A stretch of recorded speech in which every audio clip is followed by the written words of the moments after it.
हाय everyone, नमस्ते, welcome back to my YouTube channel. तो ये वाली वीडियो में थोड़ी सी अर्जेंसी में शूट कर रही हूँ क्योंकि मैंने यूट्यूब में एक पोल डाला था जिसमें 3-4 ऑप्शंस दिए थे और बहुत सारे बच्चों ने सिलेक्ट किया कि उनको मेरा ऑनलाइन पीडब्ल्यू का एक्सपीरियंस जानना है। बट मैंने 2-3 दिन पहले कुछ यूट्यूब में ऐसी वीडियोज़ देखी जो बहुत ही हर्टफुल थी, जिसमें बहुत सारे बच्चे बहुत गलत स्टेप्स उठा रहे हैं क्योंकि उनका नीट में इस साल एक्सपेक्टेड स्कोर नहीं आया और परेशान हो रहे हैं। सबसे पहले तो मैं उन बच्चों को बोलना चाहती हूँ कि मैंने 3 साल ड्रॉप लिया और पिछले 2 साल से मुझे मेरा एक्सपेक्टेड स्कोर जैसा मैं चाह रही थी वैसा डिज़ायर्ड रिज़ल्ट नहीं मिला। पर इसका मतलब ये नहीं होता कि हमें हार मान लेनी चाहिए क्योंकि लाइफ और नीट 2 अलग-अलग चीज़ें हैं। दोनों को आप एक मत बनाइए। अगर आपने पहले से डिसाइड कर लिया है कि आपको ड्रॉप लेना है या कोई और कोर्स में एनरोल करना है तो ये वीडियो आपके उतने काम नहीं आएगी। बट अगर आप थोड़े इनडिसाइसिव हो रहे हैं कि मुझे लेना भी चाहिए या नहीं लेना चाहिए, कोई और कोर्स लेना चाहिए, तो मैं अपने पर्सनल एक्सपीरियंस से आपको कुछ थोड़ा बहुत हेल्प कर सकती हूँ क्योंकि मैंने 3 साल ड्रॉप लिया हुआ है। सबसे पहले मैं बताऊंगी कि मैंने अपना फर्स्ट ड्रॉप क्यों लिया था।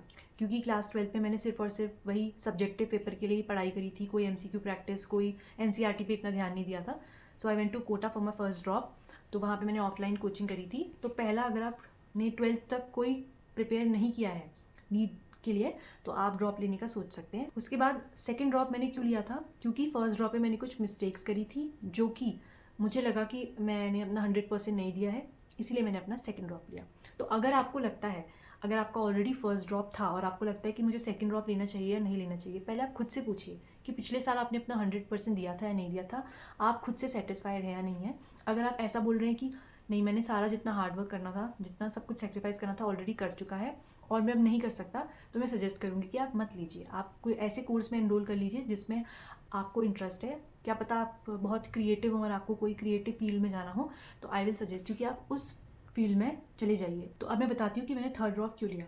मैंने थर्ड ड्रॉप इसीलिए लिया क्योंकि नीट 2024 के बाद जब स्कैम हुआ तो री नीट की बहुत ज़्यादा बात चल रही थी। तो हमने री नीट के लिए पढ़ना शुरू किया था, हमारे कोचिंग वालों ने बुला लिया था और प्रिपेयर करते करते करते करते मैंने प्रिपरेशन शुरू कर दी और वो थर्ड, पता नहीं वो सेकंड ड्रॉप कैसे थर्ड ड्रॉप में कन्वर्ट हुआ, मुझे खुद भी पता नहीं चला। ये थोड़ा बहुत मैंने बैकग्राउंड बता दिया अपना कि मैंने क्यों ड्रॉप्स लिए 3। अब मैं बताऊंगी कि आपको लेने चाहिए या नहीं लेने चाहिए। एक बात मैं आप सभी को बताना चाहती हूँ कि सबसे पहले आप एक ऐसी डायरी बना लीजिए और या फिर एक पेज में लिख लीजिए जो भी आपके पिछले साल आपने मिस्टेक करी थी, चाहे आप फर्स्ट ड्रॉपर हैं, सेकंड ड्रॉपर हैं, आप एक पेपर में अपनी सारी की सारी मिस्टेक्स को लिख लीजिए। ठीक है, मैं आपको एक एग्जाम्पल के रूप में एक यहाँ पे एक फ़ोटो लगाऊंगी कि मैं क्या एक्सप्लेन करना चाह रही हूँ। सबसे पहले आप एक पेज लीजिएगा, उसके एक साइड अपनी सारी की सारी मिस्टेक्स जो आपने 1 साल, 2 साल या 3 साल जितने भी आपने ड्रॉप्स लिए हुए हैं उसमें करी हैं। ठीक है, उसके बाद आप दूसरे साइड उसका सोल्यूशन लिखिए, क्या आप इस साल उस मिस्टेक को सही कर पाएंगे या नहीं कर पाएंगे। जैसे मैं अपने फर्स्ट ड्रॉप की कुछ मिस्टेक्स बताती हूँ जो कि मैंने कोटा से लिया था। सबसे पहले की लैक ऑफ गाइडेंस। मुझे कोई नहीं था बताने वाला कि प्रिपेयर कैसे करना है और ना ही मुझे पता था कि एनसीईआरटी पे फोकस कितना करना है और वो कितनी इंपॉर्टेंट होती है, मुझे नहीं पता थी उस साल इसकी इंपॉर्टेंस। तीसरी जो मैंने गलती करी थी कि मैंने अपने हेल्थ का ध्यान नहीं रखा था। चौथी मैंने गलती करी थी कि मैं अपने से आसपास के जो बच्चे थे उनके साथ थोड़ा अपना कंपैरिजन करने लग गई थी और थोड़ा नेगेटिव कंपटीशन में चली गई थी। वो मेरी बहुत बड़ी गलती थी, मुझे ऐसा नहीं करना चाहिए था। तीसरा, मैंने नीट के प्रिपरेशन के बीच में ही जनवरी में ही गिव अप कर दिया था। तो मतलब मैंने अपना 100% नहीं दिया था बेसिकली। उसके बाद है कि मैंने नो बोलना नहीं सीखा था। जैसे कि अगर मेरा कोई दोस्त या मेरा कोई रूममेट या कोई मुझे बोल रहा है कि आज चल ऐसा करते हैं, आज ऐसा करते हैं, और उस टाइम पे मेरा पढ़ने का टाइम होता था, मैं उनको नहीं बोलती थी कि नो मुझे ये सब नहीं करना है, मेरा भी पढ़ाई का टाइम है। मैं उनके साथ मजाक मस्ती करने लग जाती थी। तो मैं ये नहीं कह रही हूँ कि हमें मजाक मस्ती नहीं करनी चाहिए, बट एक टाइम होता है। अगर आपने वो टाइम अपने पढ़ाई को देने के लिए डेडिकेट कर रखा है, कोई फिक्स टाइम है आपका, और अगर आप उस टाइम को भी किसी और के साथ वेस्ट कर रहे हैं तो आप गलती कर रहे हैं। ठीक है, ये तो मेरे फर्स्ट ड्रॉप की मिस्टेक्स थी। तो इनमें से मैंने कौन कौन सी मिस्टेक्स सुधारने की कोशिश करी कि मैंने एनसीईआरटी पे फोकस करना चालू किया, थोड़ी सी हेल्थ का भी ध्यान रखा, नेगेटिव कंपटीशन वाली चीज़ मैंने बिल्कुल छोड़ दी थी। द ओनली कंपेटिटर जिसके साथ में फाइट करती थी वो मैं खुद थी। ठीक है ना। और उसके बाद मैंने अपनी प्रिपरेशन के बीच में गिव अप नहीं किया अपने सेकंड ड्रॉप में, मैंने पूरे एंड तक मेहनत करी। उसके बाद मैंने नो बोलना भी सीख गई लोगों को कि अगर कोई मेरा टाइम वेस्ट कर रहा है तो मैं उसको बोल देती थी कि अभी मेरा पढ़ने का टाइम है। ठीक है, तो मैंने इसीलिए सेकंड ड्रॉप में मैंने ये वाली सारी मिस्टेक सुधारने की कोशिश करी। पर फिर मेरा सेकंड ड्रॉप में क्यों सिलेक्शन नहीं हुआ, क्योंकि सेकंड ड्रॉप में भी मैंने कुछ ऐसी गलतियाँ करी जो मुझे अब रियलाइज़ होती हैं मैंने करी, उस टाइम पे ये समझ में नहीं आती है कि मैंने अपने वीक टॉपिक्स पे बिल्कुल ध्यान नहीं दिया। जैसे कि फिज़िक्स में बेसिकली मैकेनिक्स मेरा काफ़ी वीक था, तो मैंने एंड तक भी उस पर बिल्कुल मेहनत नहीं करी। मैं अपने सिर्फ स्ट्रॉन्ग टॉपिक्स को और स्ट्रॉन्ग करती रहती थी और वीक टॉपिक्स में बिल्कुल को उनको छोड़ देती थी, ठीक है ना।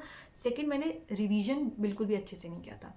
आई use to not revise enough जितना चाहिए होता है, क्योंकि नीट एक मेमोरी बेस्ड एग्जाम है। आपको जितनी जल्दी याद आएगा उतनी जल्दी आप क्वेश्चंस को सॉल्व कर पाएंगे। तो मैं वो बहुत ज़्यादा गलती करती थी। मैं बहुत ज़्यादा डरती थी मॉक टेस्ट देने से। तो सेकेंड ड्रॉप में मैंने मॉक टेस्ट बहुत कम दिए थे, है ना। जैसे कि हम बोलते हैं ना फैब, मार्च और अप्रैल, ये जब आला मंथ आता है तो हम मॉक टेस्ट की फ्रीक्वेंसी को इंक्रीज़ करते हैं। मैंने डिक्रीज़ कर दी थी। एक्चुअली मैंने लास्ट तक आने तक कोई भी मॉक टेस्ट ढंग से दिया ही नहीं था मेरे सेकेंड ड्रॉप में। उसके बाद मैंने अपने हेल्थ पे भी एंड तक आते आते ध्यान देना बिल्कुल बंद कर दिया था। मैंने शॉर्ट नोट्स टाइम पे नहीं बनाए थे अपने सेकंड ड्रॉप में। इससे पिछले साल वाले अटेम्प्ट में मैंने शॉर्ट नोट्स ना बहुत एंड में, जब मतलब अप्रैल का मंथ चल रहा था, जब सब बच्चे अपने ऑलरेडी बनाए हुए शॉर्ट नोट्स को रिवाइज कर रहे होते, मैं एंड तक शॉर्ट नोट्स ही बनाने में थी। तो ये मैंने गलती करी थी अपने सेकेंड ड्रॉप में। मैंने इनफ क्वेश्चन प्रैक्टिस नहीं करी थी। मतलब जैसे फिजिक्स केमिस्ट्री के चैप्टर्स को सॉल्व करने के बाद चैप्टर वाइज या यूनिट वाइज मैंने कोई ढंग से मॉक टेस्ट तो मैंने आपको बताया था नहीं दिया था। साथ में एमसीक्यू प्रैक्टिस भी कोई पर्टिकुलर बुक से ढंग से नहीं सॉल्व किया था, ऐसे ऊपर ऊपर हवा हवा में ही सॉल्व किया था। और जो मेरी लास्ट मिस्टेक थी मेरे सेकंड ड्रॉप में वो थी I was not at all consistent. एक दिन 12 घंटे पढ़ लिया, 16 घंटे पढ़ लिया, अगले दिन 2 घंटे भी ढंग से नहीं पढ़ा। तो ये जैसे ये वाली मिस्टेक्स हैं, मैंने एग्जाम्पल के रूप में लिखी हैं। ये थर्ड ड्रॉप था, मैंने इस ड्रॉप में सारी मिस्टेक्स को सॉल्व करने की कोशिश करी थी। तो मैं आपको इससे क्या समझाना चाह रही थी इस पर्टिकुलर टॉपिक से, कि आपको अगर अपनी गलतियां पता हैं और अगर आप उनको अपने इस ड्रॉप में जो आप अभी लेने का सोच रहे हैं उसमें अगर आप सुधारना चाहते हैं तो ही आप ड्रॉप लेने का प्लान करें। नहीं तो बहुत अच्छे कोर्सेज भी हैं। मैं आपको अगर सच बताती हूँ तो पिछले साल अगर नीट का स्कैम नहीं होता तो मैंने बीडीएस ले लिया होता, क्योंकि मेरी सेकंड प्रेफरेंस हमेशा से वही था। अगर आपको कोई प्रेशराइज कर रहा है ड्रॉप लेने के लिए, आपके पेरेंट्स हो सकते हैं, आपके कोई एल्डर्स, कोई भी लोग हो सकते हैं जो आपको बोल रहे हैं ज़बरदस्ती ड्रॉप लेने के लिए, तो किसी के कहने पे मत ड्रॉप लीजिएगा कभी भी, है ना। उससे अच्छा है कि आप कोई अपनी मनपसंद का कोर्स कर लीजिए। अगर आप उसमें फेल भी करेंगे तो आपको रिग्रेट नहीं होगा, क्योंकि वो आपकी पसंद की चीज़ थी।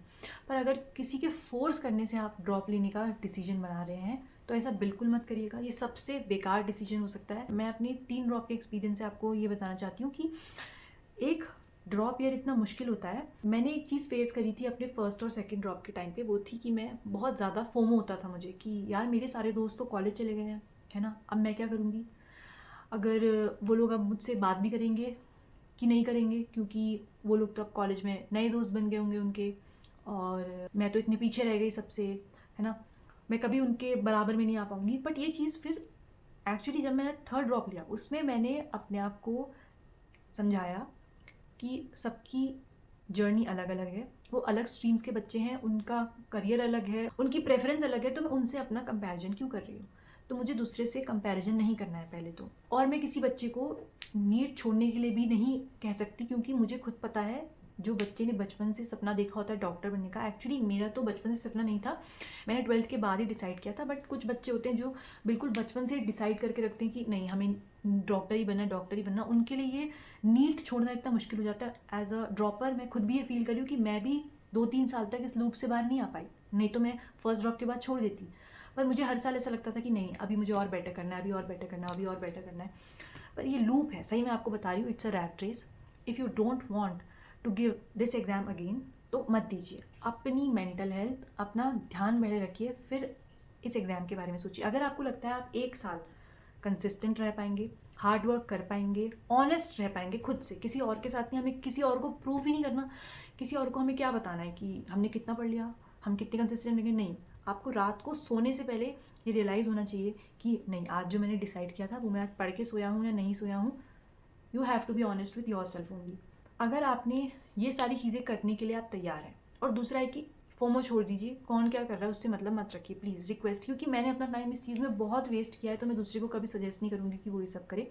तभी ड्रॉप लीजिएगा जब आप फुली रेडी हैं। और अब कुछ बच्चे ऐसे हैं जो कि थर्ड ड्रॉपर है, मे बी सेकेंड ड्रॉपर है, वो लोग बोल रहे हैं कि हम पार्शियल ड्रॉप लेना चाहते हैं या हम कोई और कोर्स पे एनरोल कर लें। पार्शियल ड्रॉप आप तभी लीजिए जब आप मैनेज कर पाएँ टाइमिंग, क्योंकि या फिर जैसे कुछ लोग बीएससी या कोई और कोर्स में एनरोल करते हैं, फिर उनको एग्ज़ाम्स देने के लिए जाना पड़ता है या कहीं जाना पड़ता है या उस चीज़ में अपना टाइम लगाना पड़ता है। तो अगर ऐसा कुछ है तो आप देख लीजिए, अगर आप टाइम मैनेज कर सकते हैं तो आप बिल्कुल दूसरा कोर्स भी कर सकते हैं। कुछ बच्चे मैनेज कर लेते हैं, कुछ नहीं भी कर पाते। तो इसमें एक्चुअली मुझे ज़्यादा आइडिया नहीं है पार्शियल ड्रॉप का, क्योंकि मैंने हमेशा फुल ड्रॉप ही लिए थे, फर्स्ट ड्रॉप भी, सेकंड ड्रॉप भी और थर्ड ड्रॉप भी।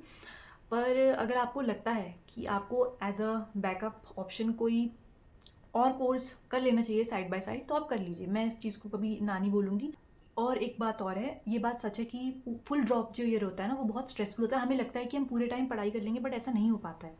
तो अगर आप दिन भर 7 8 9 घंटे भी रेगुलरली पढ़ रहे हैं विद कंसिस्टेंसी और कोई मक्कारी नहीं कर रहे हैं, तो इनफ है। मुझे नहीं लगता कि तब आपको 16 17 घंटे पढ़ना पड़ेगा। अगर आप रोज़ 9 10 घंटे 8 9 घंटे पढ़ाई कर रहे हैं, इसके बीच में फ़ोन नहीं चला रहे हैं या वो कुछ नहीं कर रहे हैं, तो आप सिलेक्ट हो जाएंगे मेरे ख्याल से। तो कंसिस्टेंसी इज़ द की। और दूसरा है, एक बच्चे ने बहुत अच्छा क्वेश्चन पूछा था कि आप अपनी हॉबीज़ को कैसे फॉलो करते थे। तो ऐसा होता है कि ना, आप कोई भी चीज़ बार बार रोज़ रोज़ कर रहे होते हैं, तो आप खुद भी उस चीज़ से बहुत बोर हो जाते हैं।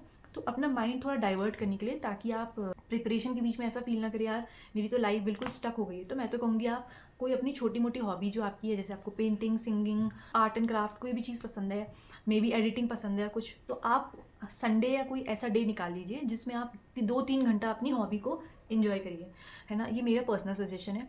अगेन कोई कह सकता है कि नहीं, हमें दिन भर पढ़ाई करनी चाहिए, तो बंदा सैचुरेट हो जाता है एक टाइम के बाद। तो इसीलिए मैंने बोला कि आप अपनी हॉबी को भी फॉलो करिए और अपने आसपास ऐसे लोगों से सराउंडेड रहिए जो कि आपको हमेशा मोटिवेट करें, इवन दो वो कॉलेज में हों या वो भी प्रिपेयर कर रहे हो। बट जो लोग नेगेटिव कंपटीशन करते हैं उनसे दूर रहिएगा।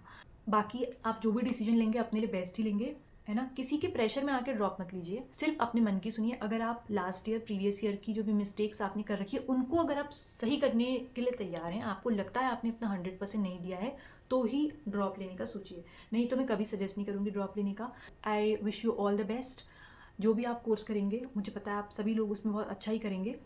बाकी अगर आपको इस वीडियो से कोई भी हेल्प मिली हो, तो प्लीज़ आप नीचे कमेंट कर सकते हैं। और अगर आपको कोई और क्वेश्चंस हैं तो आप वो भी डाल सकते हैं। बाकी जो PW रिलेटेड वीडियो है, मैं वो नेक्स्ट वीडियो पक्का वही डालूंगी। मुझे लगा ये वाली वीडियो थोड़ी सी अर्जेंट है, इसीलिए मैंने डाल दी। Thank you so much for watching. I am grateful.